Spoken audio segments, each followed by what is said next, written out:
शरीरता के बिना हमारा शरीर को कुछ खाने का, ज़्यादा आराम करने का, शरीरता उकसाने का ज़रूरत नहीं। और दूसरा, पैदल चलने का मुश्किल नहीं, शरीर बोलता है नहीं अभी नहीं चलना, अभी उठकर प्रार्थना नहीं करना। शारीरिकता मोह उत्पन्न करता है। हमारा शरीर से हमको सुस्ती आता है। शरीर का गुलामी में क्या हो जाता है, थोड़ा सा और थोड़ा सोना है, सुस्ती आ जाता है। हमारा शरीर उसके लिए थका हुआ है तो बोलते अभी थोड़ा रेस्ट कर लें। इन सारे बातों के लिए शरीरता आकर उकसाने का जरूरत नहीं। शरीरता आकर मोह क्या करता है, उत्पन्न करता है। मोह उत्पन्न करने के अलावा हमारे शरीर में वो है, प्रभु यीशु मसीह ने वो बात जीता था। भूख लगा, थकावट आ गया, शरीर का हर मुझे भी शरीर में तकलीफ़ है।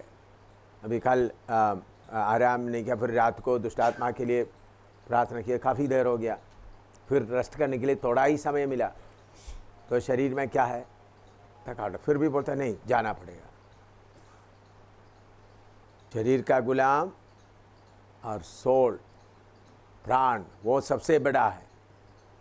वो है गुस्सा वगैरह किधर आता है, शरीर में नहीं आता। जलन किधर आता है, प्राण में आता है। आपका जलन, गुस्सा, बड़ापन, ये सब किधर में आता है, प्राण में आता है। उसके ऊपर जय पाए। अभी हम प्रभु यीशु मसीह के, कल मैंने आपको बताया प्रभु यीशु मसीह हमारा पिता है। हमारा पिता हमारे बारे में चिंता करता है। ये बात आपको पहले ही मालूम है। उसी बात के बारे में थोड़ा सा और आगे सीखेंगे, फिर आगे और भी कुछ बात सीखने का है। मत्ती 6:8 पढ़िएगा, आपको मालूम है, फिर भी वचन मालूम है उसको और हम और थोड़ा ध्यान से पढ़ेंगे। हाँ, मत्ती 6:8, मैथ्यू 6:8। इसलिए तुम उनके समान ना बनो, क्योंकि तुम्हारा पिता वॉल्यूम थोड़ा सा। इसलिए तुम उनके समान ना बनो, क्योंकि तुम्हारा पिता तुम्हारे मांगने से पहले ही जानता है कि तुम्हारी क्या क्या आवश्यकताएं हैं। प्रार्थना करें। पिता, आज फिर आपने हमको इधर में इकट्ठा किया है, तेरा वचन समझने के लिए पवित्र आत्मा हमको मदद कर, यीशु के पवित्र नाम से मांगते हैं, आमीन। कल मैंने आपको सिखाया, आपको पहले ही मालूम है, नया नहीं है, आपको याद दिलाया। अभी जो बात सिखा रहे हैं ये कोई बात नया नहीं है, बल्कि आपका यादाइश को, आपको जो बात मालूम है उसको मैं थोड़ा दोहरा रहा है, ताकि कल जैसा मैंने आपको बताया ये वचन आप पवित्र आत्मा में पकाकर खाना है। पहले जैसा कल मैंने आपको बताया, और एक बार दोबारा बताता हूँ, हमें से बहुत तेरा लोगों का जीवन ऐसा है, प्रभु का वचन हमारा दिमाग में जमा करके रखा है, लेकिन उसको आत्मा के आग में पकाकर हमारा शरीर का भोजन, आत्मिक मनुष्य का भोजन नहीं बना। तो जैसा घर में फ्रिज में सामान ला के रखते हैं, फ्रिज में अंडा है, मीट है, सब्जी है, सब कुछ है, लेकिन जब तक स्टोव में उसको पकाकर नहीं खाते, शरीर का ऊर्जा नहीं बनता, शरीर में फ़ायदा नहीं होता। इसी मुताबिक आपका नोटबुक में, आपका दिमाग में बहुत वचन है, लेकिन वो दिमाग में जो वचन मालूम है, वो वचन अच्छी तरह आप आत्मा की आग में पकाकर, आत्मा में उसको समझकर आपका शरीर का, आत्मिक मनुष्य का भोजन बनना है। इसलिए इस बात को आपको दोहरा रहा हूँ, आपका आत्मिक मनुष्य का भोजन बनना है।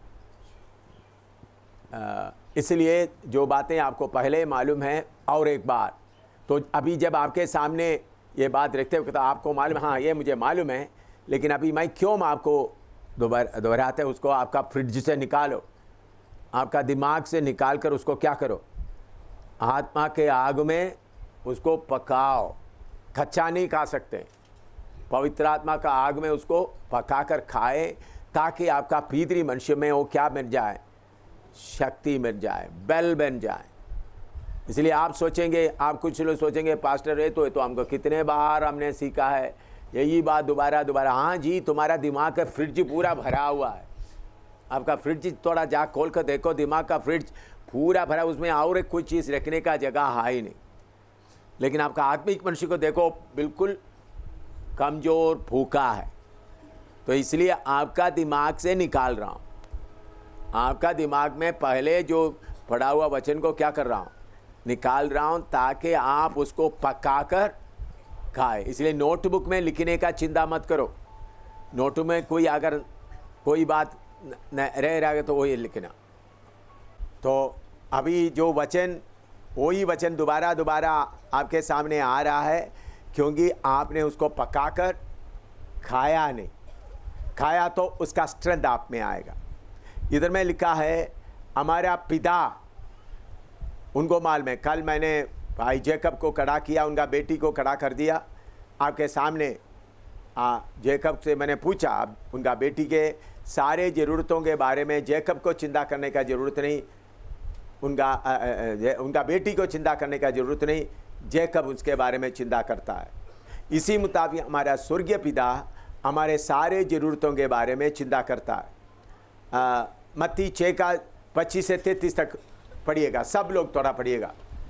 मत्ती 6 का 25 से 33 तक सब लोग मिलकर पढ़िएगा। मैथ्यू 6:25 to 33 पढ़े।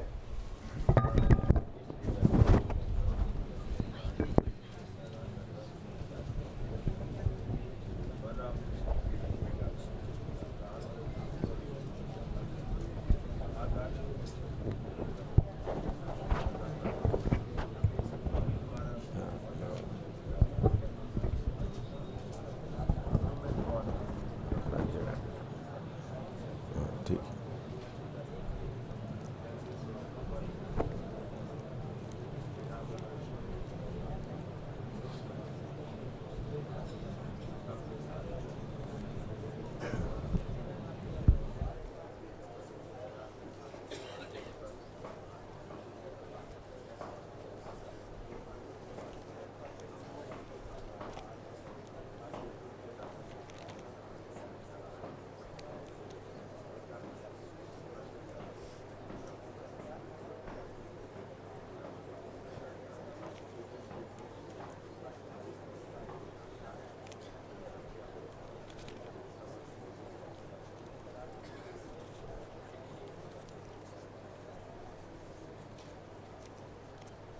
उसका 33 तरफ पढ़िएगा। हाँ, माइक में।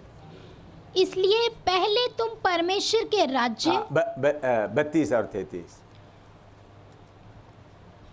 इसलिए तुम चिंता करके ये ना कहना कि हम क्या खाएंगे या क्या पिएंगे या क्या पहनेंगे, क्योंकि अन्य जाति इन सब वस्तुओं की खोज में रहते हैं। पर तुम्हारा स्वर्गीय पिता जानता है कि तुम्हें इन सब वस्तुओं की आवश्यकता है। हाँ, तुम्हारा स्वर्गीय पिता जानता है इन सब वस्तुओं का आवश्यकता है। हाँ, और नीचे, इसलिए पहले तुम परमेश्वर के राज्य और उसके धर्म की खोज करो, तो ये सब वस्तुएं भी तुम्हें मिल जाएंगी। सब वस्तुएं तुम्हें मिल जाएंगे। तो इसमें आपका समझ को थोड़ा ठीक करने के लिए मैं अभी कुछ बातें बताना चाहता हूं। प्रभु का मर्जी ये नहीं आप हमेशा गरीबी हालत में, आप बहुत नीचा हालत में रहे। कुछ लोग सोचते हो यीशु के पीछे चलना तो नीचे हालत में रहने का ही है। ऐसा नहीं है। यीशु के बारे में लूका 8 का 3 पढ़िएगा। लूका 8 का 3, लूक 8:3।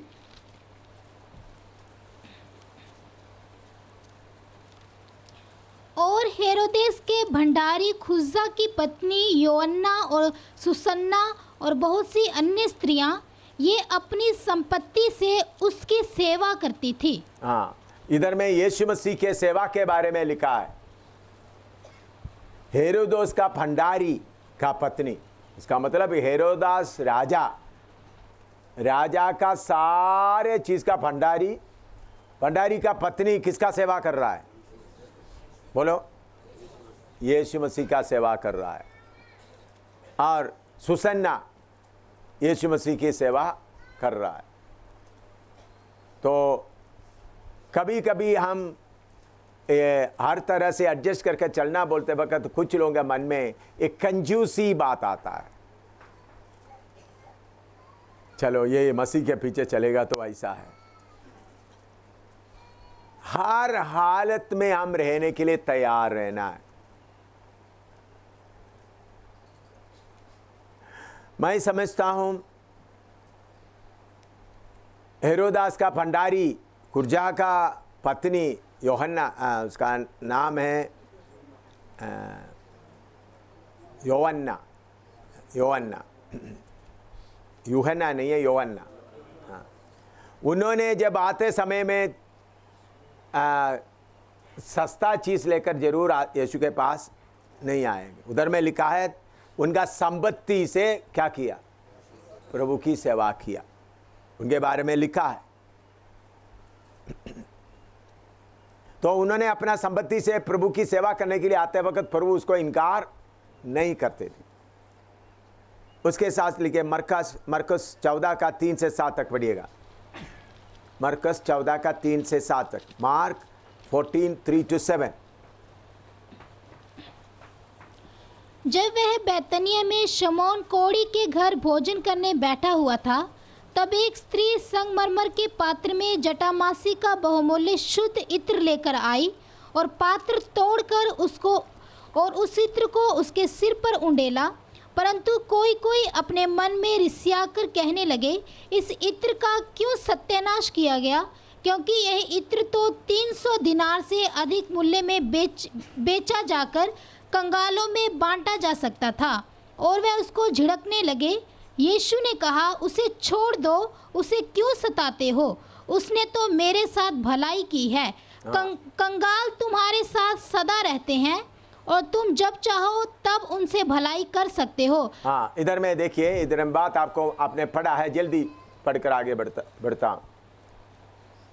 यीशु मसीह उनके घर में खाने के लिए बैठे हैं, तो एक बहन संगमरमर में या स्पेशल तैयार किया हुआ पात्र में इत्र लेके आए। उधर में लिखा है जड़मांसी का बहुमूल्य शुद्ध इत्र, उस समय का सबसे महंगा जड़मांसी का बहुमूल्य शुद्ध इत्र। उन्होंने यीशु के पास आकर वो बर्तन को भी तोड़ दिया। इसका मतलब तोड़ा भी उन्होंने वापस लेना नहीं चाहता, पूरा यीशु के सिर पर मल दिया। उसका कीमत उन लोग बोलते 300 इत्र से दिनार से भी ज्यादा। उन दिनों में सुबह से लेकर शाम तक काम किया तो आधा दिनार या ज्यादा से ज्यादा 1 दिनार मिलता है। तो 300 दिनार का मतलब वो बहन 300 से अधिक लिखा है। उसका मतलब उस बहन का 1 साल का सारा पैसा इकट्ठा लाकर इत्र यीशु के सिर पर लगा दी। यीशु के ऊपर लगाते समय में चेले लोग बोलते ये तो बेच के कंगालों को दे सकता था। प्रभु ने बोला कंगाल हमेशा तुम्हारे पास है। प्रभु ने बोल सकते देखो मैं तो पवित्र हूं, इतना लेकर मेरा सिर में लगाकर कंगालों को खिलाए, ऐसा नहीं। तो हमको कंजूसी का हालत में रहने का नहीं, प्रभु जैसा चलाता है वैसा चलने के तैयार रहना। 1 साल का उनका कमाई पूरा किसके ऊपर लगा दिया, यीशु के सिर के ऊपर लगा दिया। दिल्ली में झुंगी झोपड़ी में काम करते समय में उस वक्त स्टैनली जोसेफ और जॉर्ज स्टीफन और बाकी वगैरह थे, 12-14 लोग थे। हम झुंगी में काम कर रहा है तो दिल्ली में मेरे दिल में आया इनको 5 स्टार होटल में ले जाएंगे। मैं दिल्ली में एक नंबर 1 नहीं, अच्छा 5 स्टार होटल, पक्का 5 सितारे होटल में, या पहले मैंने टेलीफोन में बुक कर दिया, हमको 20 टेबल चाहिए, हम लोग आ रहे हैं। उन्होंने बोला आज टेबल में भी आप खा सकते हैं, बुफे हैं, जो मर्जी है। मैंने बोला जेकर हम देख करके आते देखते हैं। तो मैंने बोला भाई लोग जो झुंगी झोंपड़ी, मैंने बोला हाथ वो धो लो थोड़ा, आज अच्छा जगह में, जूता हो तो जूता पहन लो, चलो।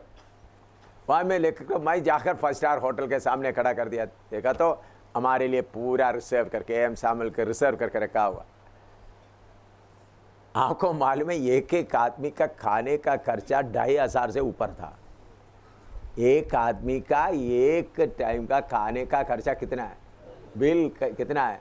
2,500 से ऊपर। क्यों? कितना पी सकता है, क्योंकि विस्की ब्रांडी भी है और सब कुछ है, बिल पका। मैंने बोला ब्लैंक जितना, मैंने बोला भाई लोग जाओ पूरा बैंकेट हॉल में सब कुछ। उधर में शराब भी उधर ही है, क्योंकि ऐसा जिसको चाहिए वाइन है सब वाइन है, या जो मीट है मछली है। तो उन लोग आकर बोलते थे, तो आल्बर्टो आकर बोलते थे क्या खाए अभी, क्या नहीं खाए। मैंने बोला भाई 3 घंटा तुम खूब खाओ, एक घंटा नहीं 3 घंटा। तो पैसा तो आपने चिंता मत करो। तो 2,500 से ऊपर पैसा एक के लिए क्या हो गया, उनका टैक्स वगैरह होकर खर्च हो गया।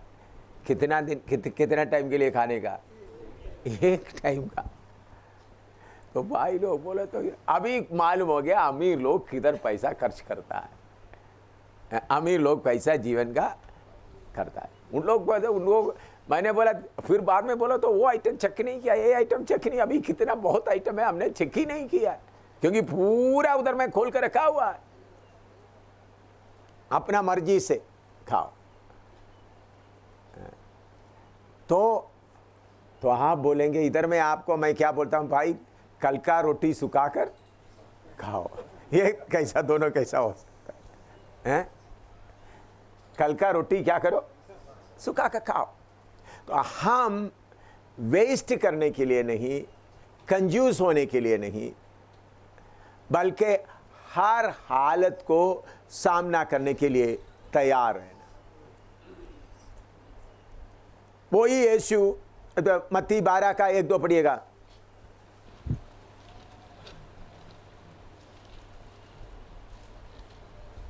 मत्ती 12 के 1-2। उस समय यीशु सबके दिन खेतों में से होकर जा रहा था और उसके चेलों को भूख लगी तो वह बालें तोड़ तोड़ कर खाने लगे। फरीसियों ने यह देखकर उससे कहा, देख तेरे चेले वह काम कर रहे हैं। हाँ देखिए, एक तरफ यीशु के सिर के ऊपर क्या डाल रहा है, इतना कीमती इत्र डाल रहा है। दूसरे तरफ देखते हुए चेलों को रात को खाने के लिए कुछ नहीं है, तो इसलिए दिन में जाते वक्त उन लोग क्या कर रहा है, भूख लग रहा है, बालें तोड़ तोड़ कर खा रहा। ये दोनों कैसा आप एडजस्ट कर सकता है?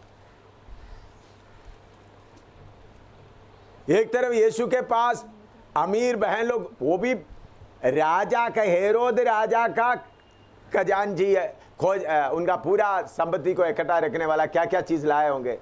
जरूर राजा जो चीज खाता है वो भी किसके लिए लाते होंगे, यीशु उसी के लिए लाते होंगे। यीशु वो भी खा रहा है। यीशु चेलों के साथ कैसा रह रहा है, भूखा भी रह रहा है। ये बात आप समझना। हम दोनों तरफ, मैं एक छोटा सा अनुभव बताता हूँ।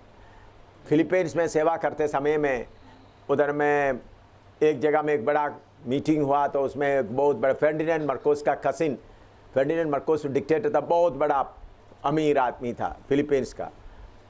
उनको हार्ट अटैक का बीमारी, प्रभु ने चंगा किया। तो फिर मैं कोटाबाटो में दूसरे बार जब गए, उन्होंने अपना गाड़ी लेकर, कार लेकर सीधा प्लेन के सामने लगा दिया।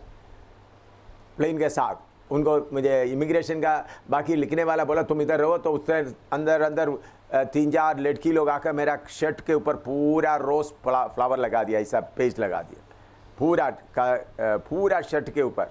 मैं खड़ा होकर उन लोग करते वक्त उधर ले जाकर गया, तो उनका बड़ा महल, बहुत बड़ा महल, तो उधर में इलेक्ट्रॉनिक, तो 3 लड़की लोग आ गया पीने के लिए। किसी के पास कोको कोला है, किसी के पास गरम है, किसी के पास अलग अलग लेकर खड़ा हो गया, ताकि मैं जो मुझे मर्जी हो लेकर खाए। उसके बाद उनका बड़ा कमरा देखा, तो चारपाई का ऊपर में ऊपर सोना लगा हुआ है, सोने के सब। बाथरूम में जाएगा तो बाथरूम का हैंडल वगैरह किस में है, सोना का बनाया हुआ। खाने के लिए जो टेबल में है, जो फोर्क नाइफ रखा, सब सोने का हैंडल का है। इतना बड़ा अमीर 7 दिन उस घर में रहा।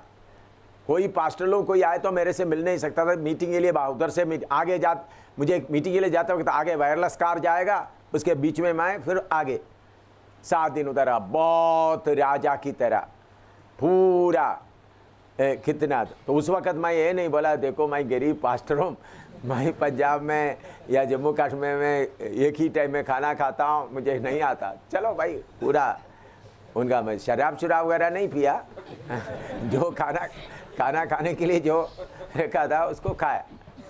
उसके बाद दूसरे बार 1 साल के बाद दूसरे बार थे तो उन्होंने प्लेन लेके आए, तो सबको मालूम हो गया अहम शामिल उनका मकान में रहेंगे क्योंकि उधर से आना जाना सब अच्छा है। तो एयरपोर्ट से करीबन 32 किलोमीटर उनके घर में जाने का है। मुझे आकर प्लेन में स्वीकार किया, ले जा रहे। जाते वक्त प्रभु ने बोला उनका धन जो जितना धन है गरीबों को इकट्ठा किया, उनको बोलो परमेश्वर के राज्य में जाना है तो इसको बेच करके गरीबों को देना, तुम उधर से 1 गिलास पानी भी नहीं पीना।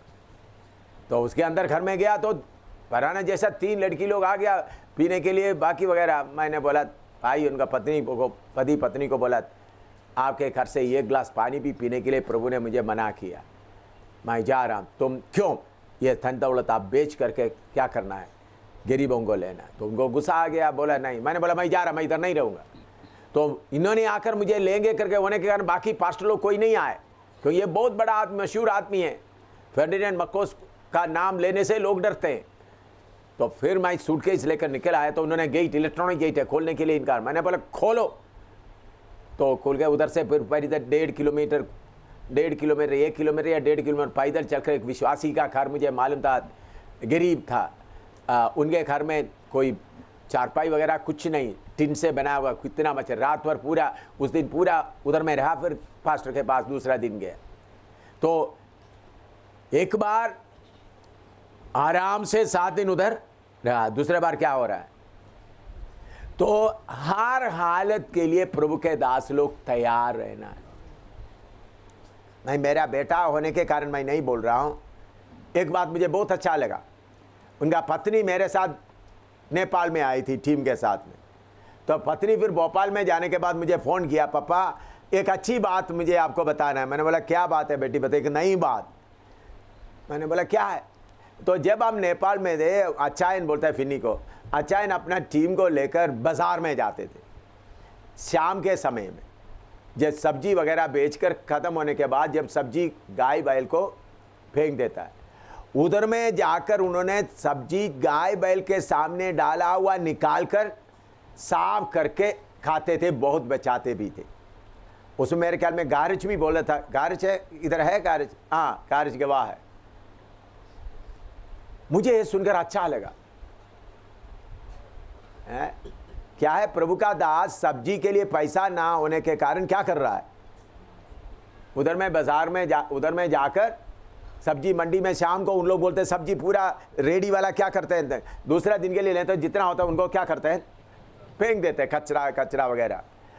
वो गाय खाता है, इन लोग जाकर गाय के मुंह से क्या कर रहा है, निकाल कर लाए। अभी प्रभु का दास अमेरिका में 3 बार 4 बार साल में जा रहा है। मैं बोलता महीने में भी 1 बार जाओ या 2 महीने में जाओ, मैं 1 रुपया भी नहीं दे रहा हूं, किधर से भी पैसा नहीं मांग रहा है। और अमेरिका से लोग मुझे बोल रहे हैं इनको पैसा देने से और लेता भी नहीं है। फिर भी आपको मालूम है अमेरिका में 1 बार जाने के लिए कितना 1000 रुपया होता है। इस बार कितने बार गया, 2 बार गया, 3 बार गया, 2 बार, अभी तीसरे बार जाने वाला है। हाँ, इस साल अभी तीसरे बार अभी जाने वाला है। क्यों? मैंने 1 रुपया नहीं देता। हमारा परमेश्वर हर हालत में हमको रहने का मन चाहता है। समझ में आ रहा है आपको? लेकिन हम लोग क्या है, तो मुझे यही चाहिए, यही चाहिए, यही चाहिए। अभी फिन्नी बोला हर समय में प्लेन में सफर कर रहा है, तो इधर आके थोड़ा गांव तक जाके आ जाओ, बोलते हैं नहीं मुझे एयर कंडीशन कार चाहिए, तो मैं थप्पड़ लगाऊंगा। पैदल जाएंगे उधर जाकर। तो हर हालत में रहने का सीखना। हम लोग क्या करेंगे, जोहन्ना का घर में ही जाएंगे या सुसन्ना के घर में ही जाएंगे बार बार है। हालेलुया। प्रभु ने हेरोदा राजा का घर में दरवाजा खोला। हालेलुया। उधर बैठ करके मक्खन रोटी खाते रहेंगे। गरीब विश्वासी बोला तो तुम्हारे पर मैं आकर कैसा मैं बैठूंगा, तुमको बैठने का भी जगह नहीं है। ऐसा नहीं, राजाओं के पास गया तो राजा की तरह रहना, गरीबों के पास, गरीब से गरीब के पास जाते समय में उनके साथ जाकर उनका टूटा हुआ रोटी खाकर खुश हो जाना। ऐसा हर हालत में रहने के लिए सीखना है। कंजूसी करके पैसा बचाकर प्रभु की सेवा करने के लिए मैं नहीं बोलता हूं, लेकिन अभी हमारा प्रभु यीशु मसीह ने दिया हुआ यूहन्ना 6:11 से 13 तक पढ़िएगा। यूहन्ना 6:11 से 13 तक।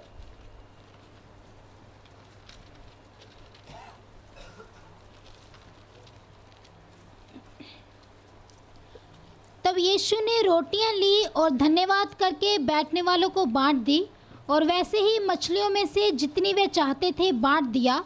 जब वे खाकर तृप्त हो गए तो उसने अपने चेलों से कहा, बचे हुए टुकड़े बटोर लो। बचे हुए टुकड़े क्या करो?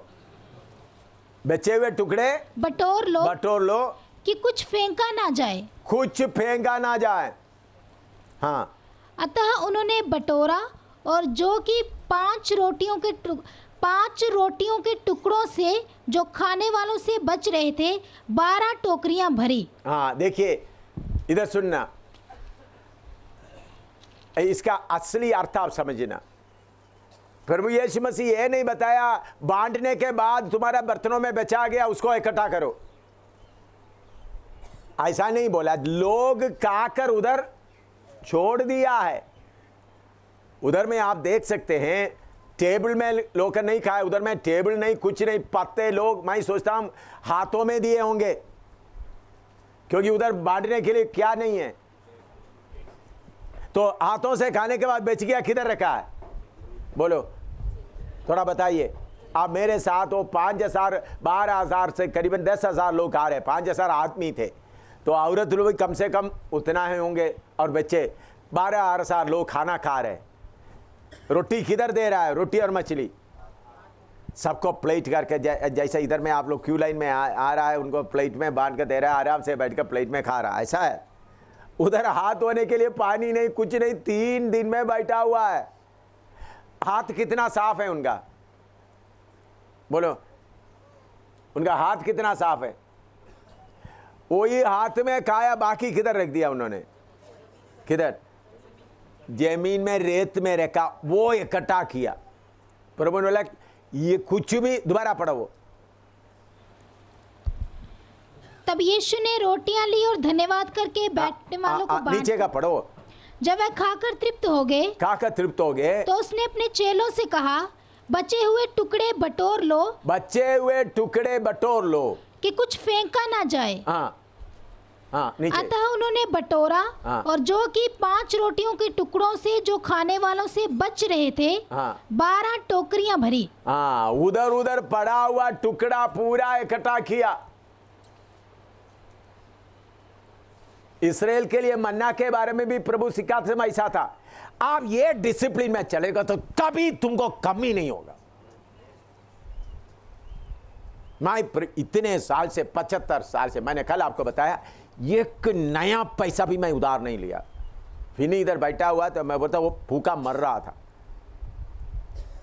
प्रभु का डिसिप्लिन में चलेगा तो पैसा कभी आपको कम नहीं होगा।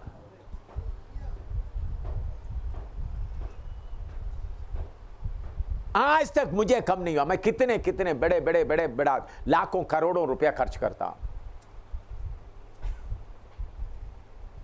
प्रभु के प्रिंसिपल, प्रभु के पिता का मर्जी के अनुसार चलेगा तो पैसा कभी भी हमारा कम नहीं होगा। कल मैंने आप लोगों के साथ उधर बैठ के खाते समय मैंने देखा, बाप बैठने के लिए मुश्किल है, बहन लोग लड़की, मैंने बोला दूसरा ग्राउंड ले लो, तंबू लगा लो। आपको मतलब कितने 1000 रुपया बच गया होगा? पूरा हफ्ते पर पूरा के लिए लिया, एक टाइम के लिए नहीं। आज आप जाकर देखेंगे टेबल भी लगे हुए होंगे। बता दिया ना उनको। हाँ, आप कुर्सी में डालकर बैठकर खाएंगे, तंबू भी लगा। कितना पैसा? बाप ने बोला इंतजाम कर लो, मैंने कर दिया। तो आप लोगों का नहीं, मैं टूटा दूसरा का जूठा नहीं खाऊंगा, कुछ लोग वासी रोटी मैं नहीं खाऊंगा, कल का रोटी। आपको मालूम है, जब हम उधमपुर में रहते वक्त एक दिन का रोटी बच गया तो कभी कभी पास्टर लोग आते हैं, मेरा मिसेस ज़्यादा बना देते हैं ताकि पास्टर को कमी ना पड़े। तो पास्टर लोग जाने के बाद 5 रोटी 10 रोटी बच गया तो उसको छत के ऊपर रखकर सुखाएंगे। मैं मस्कीटो नेट उसके ऊपर डालकर पत्थर में ऐसा खड़ा करके मस्कीटो नेट का मच्छरदानी का कोई ये नहीं, ताकि कौवा आकर लेकर ना जाए। सुखाएंगे उसको, सुखाने के बाद उसको छोटा छोटा छोटा टुकड़ा करेंगे, फिर उसमें कूटेंगे, फिर उसके बाद थोड़ा नमक डाल दिया, थोड़ा मिर्ची डाल दिया तो अच्छा भोजन बन गया। आप लोग बोलेंगे बासी रोटी कौन खाएंगे? तो प्रभु की जो मार्ग में प्रभु ने बोला तू खाकर छोड़ा हुआ उसको क्या करो? इकट्ठा करो। प्रभु सिखा रहा है, इस्राएली लोगों ने भी यही सिखाया है। तो आप कंजूस ना बने, लेकिन जिम्मेवारी से करेंगे तो आपको पैसा का कमी कभी नहीं होगा। लेकिन आपका बेटा थोड़ा भूखा रो रहा है, हो मेरा बेटा भूखा रो रहा है, चलो तो अब चलो दुकान में जाकर थोड़ा सा लेते, तुम्हारा गरीबी कभी नहीं हटेगा।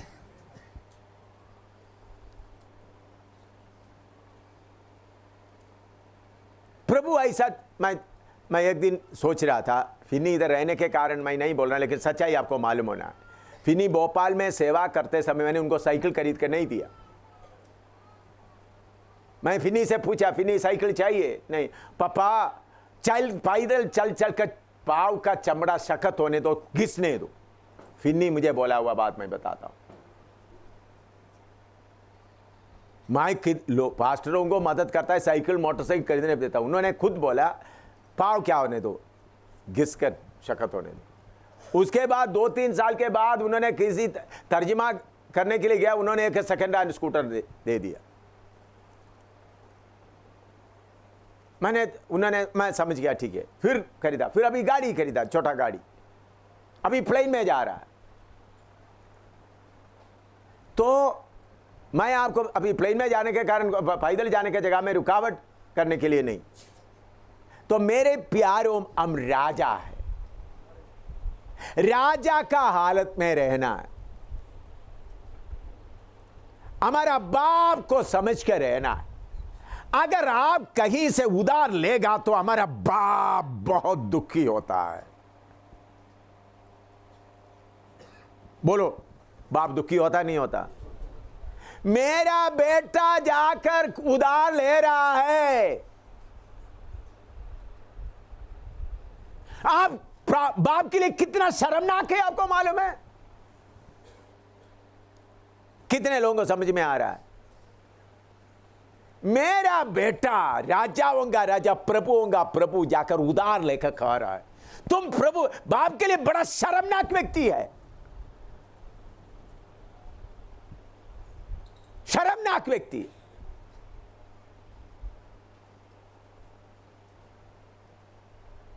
इसका मतलब तुम्हारा बाप के साथ का तुम्हारा संबंध ठीक नहीं। चाहे भूख है तो भूखा रहेंगे, चाहे कितना भी भूखा होने। मकान नहीं तो कोई बात नहीं, सड़क में सोएंगे। भाई प्रभु ने बोला रियासी में जाकर सेवा शुरू करो। उधर जाकर देखा तो कोई मकान नहीं मिल रहा है। मैंने समझा, मेरा बाप ने बोला रियासी में सेवा शुरू करो। बाजार में, बाजार के पास आ गया, उधर में एक बड़ा आम का पेड़ खड़ा हुआ था। मैंने आम का पेड़ के नीचे बिस्तरा खोल दिया, छोटा अट्टाची था, उधर ही सोएंगे। बाप ने भेज दिया इधर में रहेंगे। तो बिस्तरा खोल कर मैं लेटने था, एक आदमी आकर बोला, देखो आप मकान ढूंढ रहे थे ना, आपको मकान चाहिए तो मैं देता हूँ। देखा तो एक ब्राह्मण आदमी है। पहले हमने उनको पूछा था, नहीं दिया। अच्छा कमरा किचन के साथ ले लिया। आपको मतलब पास्टर पीटी सामुएल 12 साल हम दूसरा जमीन खरीद कर उनका मकान बने, तो 12 साल उसी मकान में रहा। जब मैं वो पेड़ के नीचे सोने के लिए जा रहा था, बाप ने देखा हाँ मेरा बेटा सोने के लिए तैयार है।